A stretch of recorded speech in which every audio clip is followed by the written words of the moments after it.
A flanger is an incredibly simple effect where the signal is split into two lines, one of which has a delay, and they are added back together.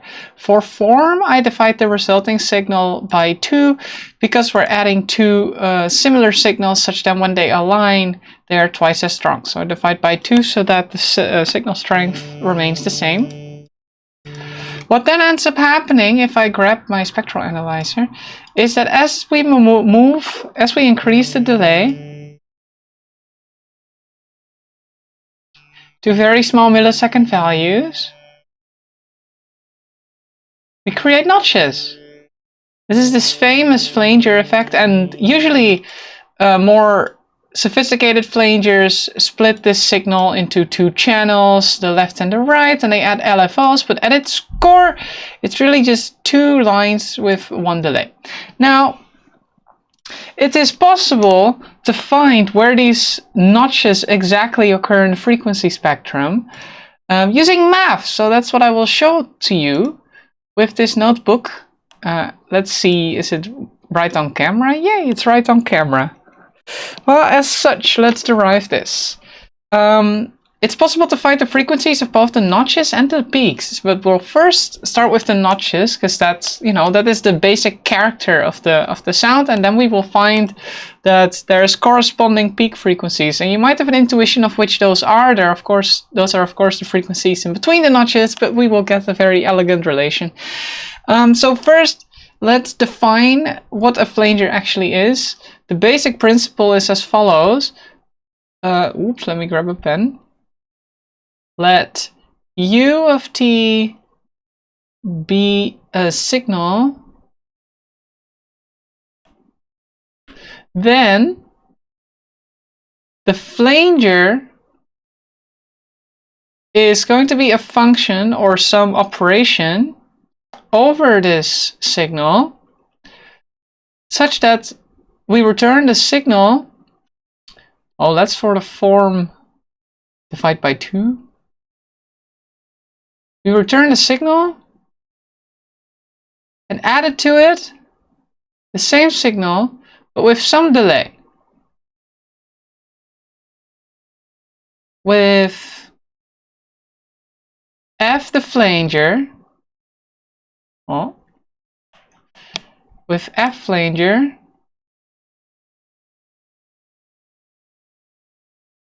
t time, and dt, or delta t, sorry, the added delay to the signal. Now, we know, I just played a saw wave earlier, and we saw that it was composed of multiple harmonics. So we will write that down as follows. Let u of t, let's just generalize this signal, be composed of sine waves such that u of t can be written as follows. It can be written as a sum of sine waves. Oh, it's not very clear this my writing. I want to go too fast. Of sine waves, each with their own frequency,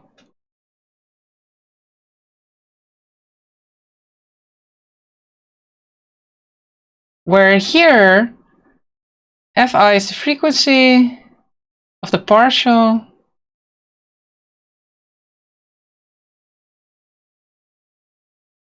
of a sine partial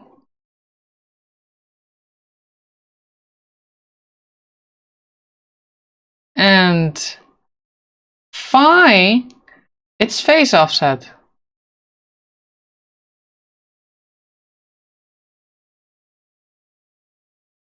Then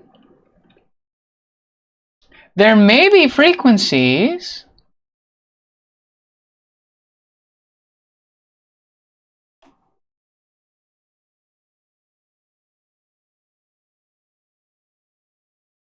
fi, let us call these let's just Yeah, now let's just stick with this. That there may be frequencies Fi for which the following holds, that the sine, and when we add the signal together, when we do the Flanger operation, we add signals. So there may be frequencies for which sine of 2 pi Fi t plus the phase offset plus the offset sine. These are partial. This is the partial, right? One of the partials.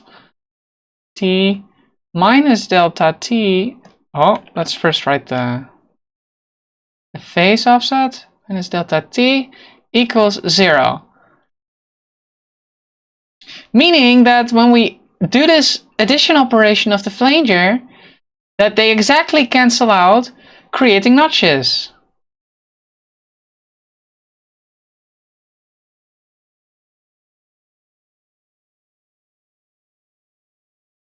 In the spectrum of ut, if u of t contains such partials,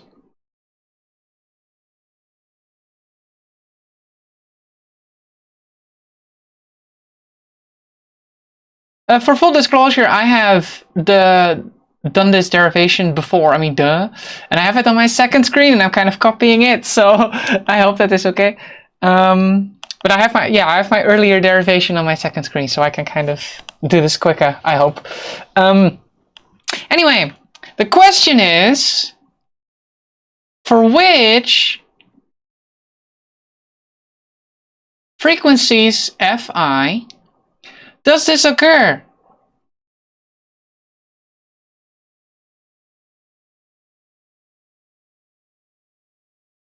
So what we will be evaluating is this equation, mostly. We'll be looking at this. Of course, this is the result of this, right? You see, the unaffected signal plus the affected signal. But ultimately, we will be looking at this equation, considering we're interested in which partials are canceling out. There are two solutions to this. The trivial solution, oh, that's black.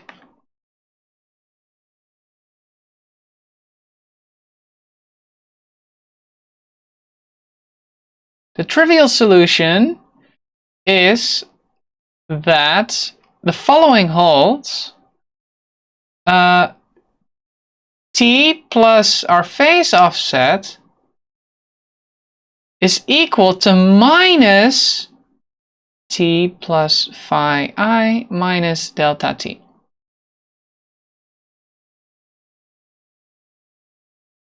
This is the case because it follows from which follows from sine of x being equal to minus sine of minus x. So if we grab this, this will be the same as minus this of minus this, right? So then we will want to find this to be equal to minus this, which is what's written here. This gives a trivial solution, which is not very interesting. So I'm going over this very quickly, but this solution is not very interesting to us. Not interesting. Because it doesn't tell us anything about the frequency. So we don't necessarily care about this. Whoop. It only puts constraint on time, but time is just a free-flowing variable for us. The secondary solution set, secondary solution is found by noting that the sine of x is the inverse of the sine of x minus pi. Now we can see that, right, if I draw a sine wave. Whee! This is the part after pi, right? So if I subtract or add pi, we get exactly the inverse of the sine. It's like moving it, right?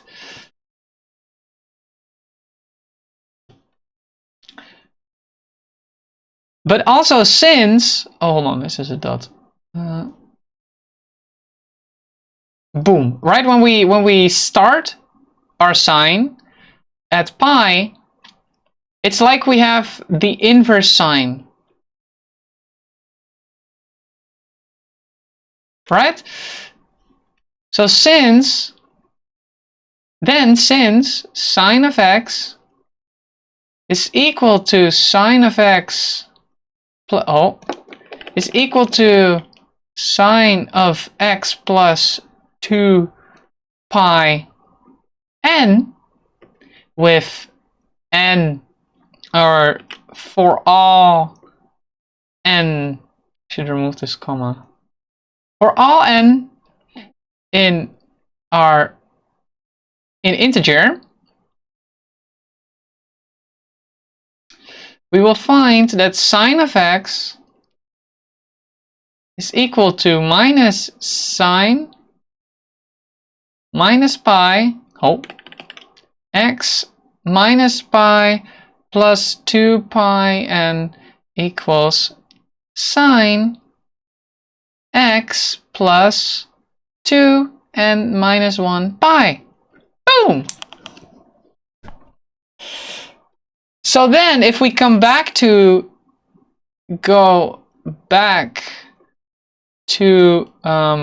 equation, well, the important one, go back to green, the important one.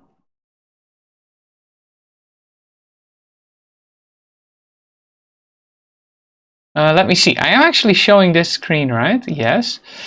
Just double checking. Going back to the important one, we will find the following. 0 is equal to sine of 2 pi fi t plus our phase offsets minus sine 2 pi fi t plus pi minus delta t plus this 2n pi that we found.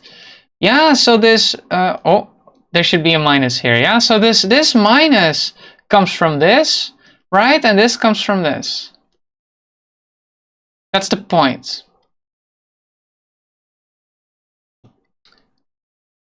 This implies, my pen, this implies that 2 pi fi t plus 2 pi, I'm just writing these out, 2 pi plus 2 pi fi phi is equal to 2 pi fi t plus 2 pi fi phase offset minus 2 pi fi delta t plus 2n minus 1 pi.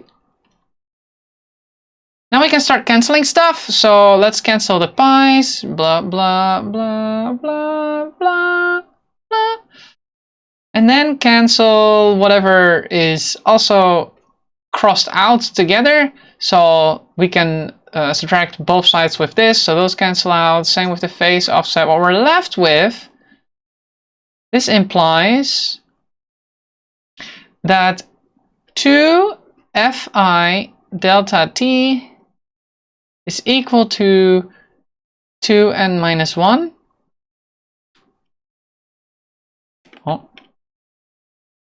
Which implies that the frequencies of the notches are given by 2n minus 1 divided by 2 delta t.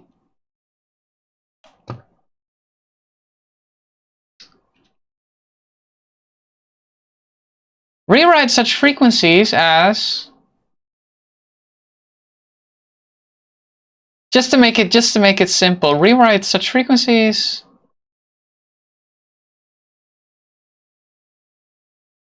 as f with superscript n, so that we know that these are the very specific frequencies that we were looking for. And so then then define our fundamental of this to be f, I will write 1 is equal to 2 times 1 minus 1 is just 1 over 2 delta t. And as a sanity check, this makes sense, right? This makes sense.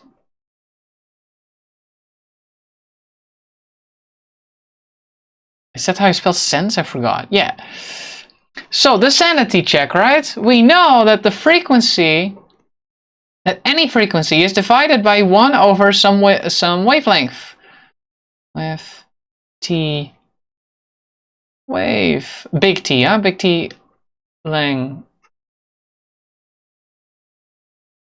such that f1 is equal to 1 over t1, which then is 1 over 2 delta t, such that this implies that t1 equals 2 delta t.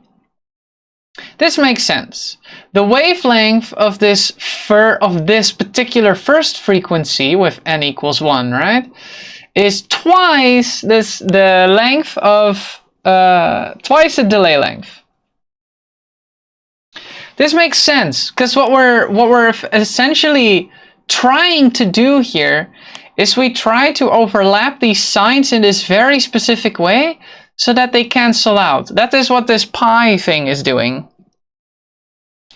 And as you see, like, the way to cancel these out is to have them offset by pi, but in terms of wavelengths, that mean that we need to find a particular delay time here, delta t, being equal to half of a wavelength. The wavelength of the blue function here is one wavelength, one big T. So we want to shift our function, the red one, we want to delay our function by half of this wavelength, which would be delta t here. So this completely makes sense, the fact that we find this. That we find this frequency to be 1 over 2 delta t is a great sanity check that this is working. Notice then, this is the crux of the story, notice then that those very specific frequencies for which those notches occur is given by 2n minus 1 f1. This is the crux of the story. This tells us that given some lowest frequency for which they cancel, for which a notch is exactly created, there is an odd multiple of such frequency. 2n minus 1 always produces an odd number. There is an odd multiple of this frequency where another notch occurs, which is the relation for square wave harmonics. These are odd multiples of some f1 akin to odd harmonics.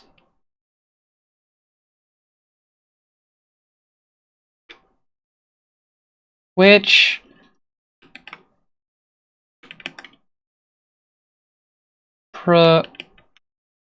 produce a square wave. Whee! So now we know where the notches are.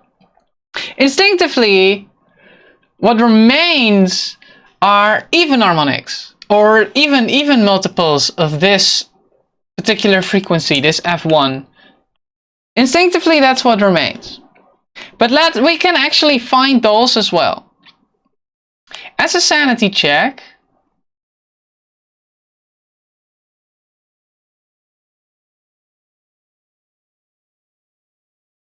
find the frequencies for which the wavelength, or for which the delay is exactly a multiple, or multiples of a delay are a wavelength. No? I'm writing this wrong. That let's say the delay is some multiple of the wavelength. So that now they will exactly align, right? So if I draw another one,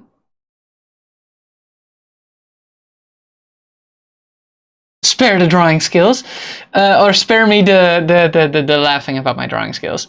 Anyway, when this occurs, right, if we have a delay that is exactly a t,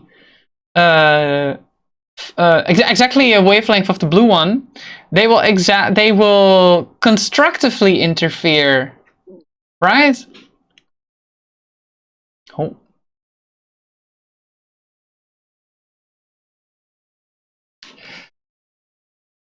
So this means the following. Oh wait, for k in integers bigger than 0.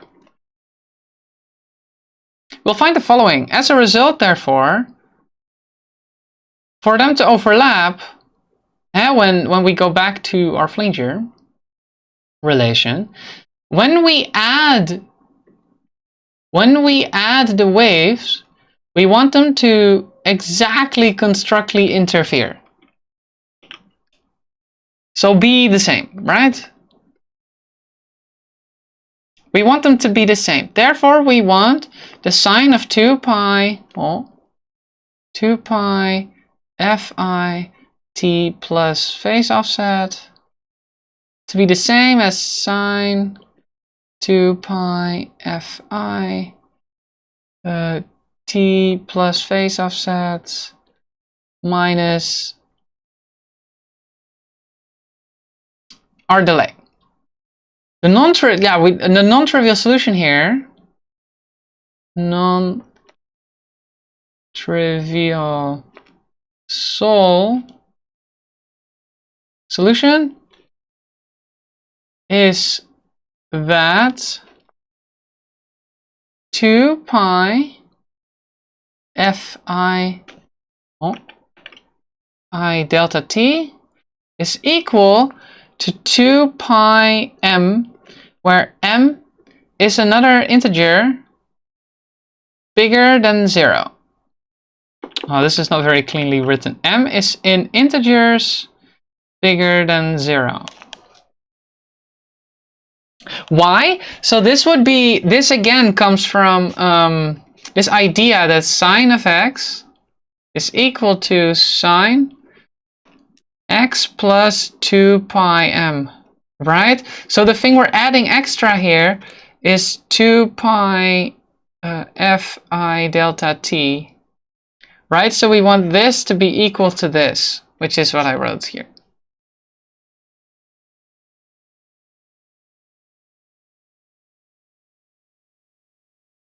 Yoink. Now we can immediately start canceling stuff. This can go, this can go, this can go, this can go. What we're left with, oh, this implies that fi is given by m over delta t. Oh, this implies symbol is very ugly.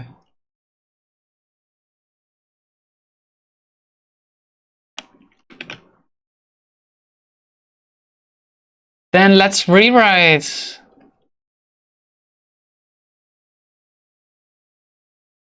to Fm with Fm equals 0 is given by 1 over delta t, implying that Fm equals or is given by m times Fm equals 0, which are harmonics. Isn't that beautiful? Notice that, and this is insane. This is what ties these two together, right? Notice that Fm equals 0 is given by 2 Fn equals 0. So if we went to our thing that we did before, right, when they cancel out, those are given, the fundamental of that series is given by 1 over 2 delta t. The fundamental of the peak series is given by 1 over delta t, which is really, which is just twice as large, or which is twice the fundamental of the notches, right? As a result,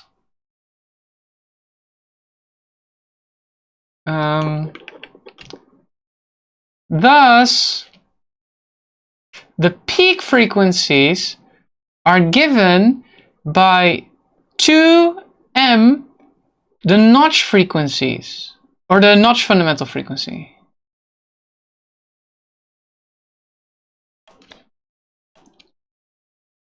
Now, by the way, this relation actually tells us something as well.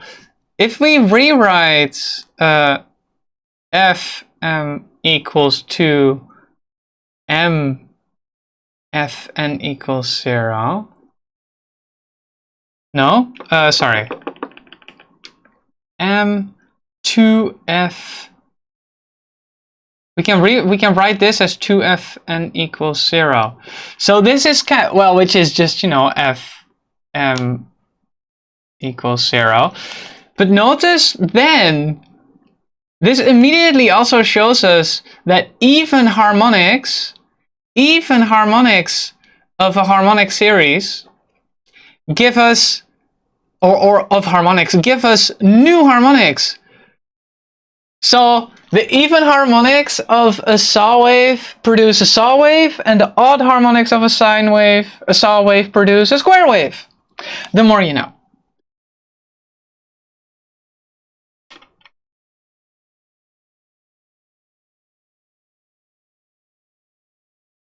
Where am I in the story now?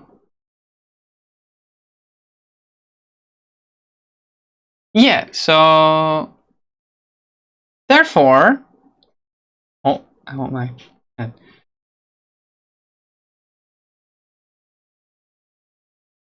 Therefore, the flanger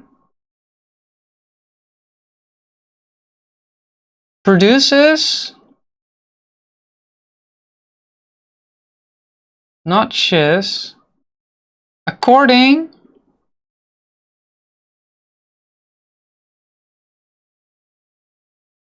to odd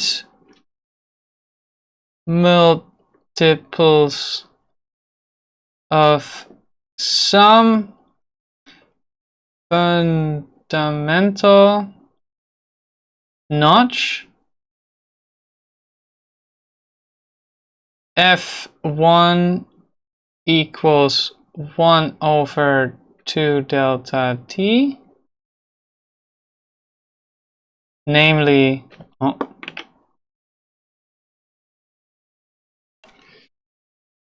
2n minus 1 f of 1, and peaks. Wait, I've been writing 0 the whole time? Oh my gosh. No! Okay, I'm sorry, I need to correct. I've been writing 0 here. I've been meaning to write 1. I wrote 0 in my notes. I'm so dumb, but I've been meaning to write 1. Holy crap.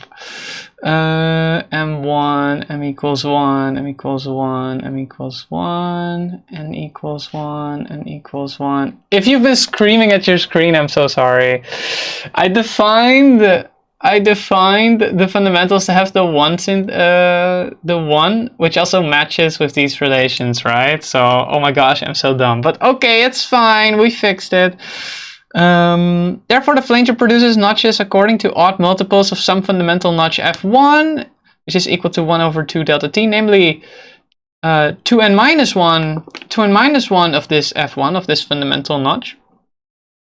And peaks according to even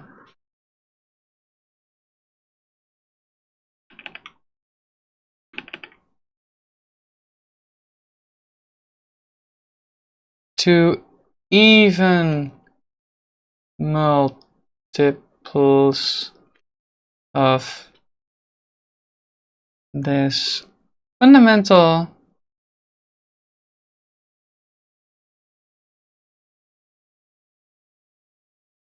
notch, namely 2nf1. That's it. Those frequencies describe what happens when you add a flanger to a signal. So to summarize, the flanger is an operation in which a signal is added with itself, but one of the delay lines has a delay, namely delta t. So let us assume that our signal is composed of sine wave partials, each with their own frequency. So then we want to find frequencies for which, when we do the flanger operation, they exactly cancel out at very particular points. At very particular frequencies, they cancel out. And this is the relation which governs this. Don't care about the trivial solution. We note that a sine is... you can produce if you have a sine, you produce a negative sign by giving it a pi offset. And using that tactic, we were able to find the frequencies at which notches occur, which are 2n minus 1 over 2 delta t. If we rewrite that in terms of some fundamental notch, we find that the notches occur at odd multiples of this fundamental notch. And then as a sanity check, we found that the peaks occur at even multiples of this fundamental notch. And so that's why it has the particular sound that it has.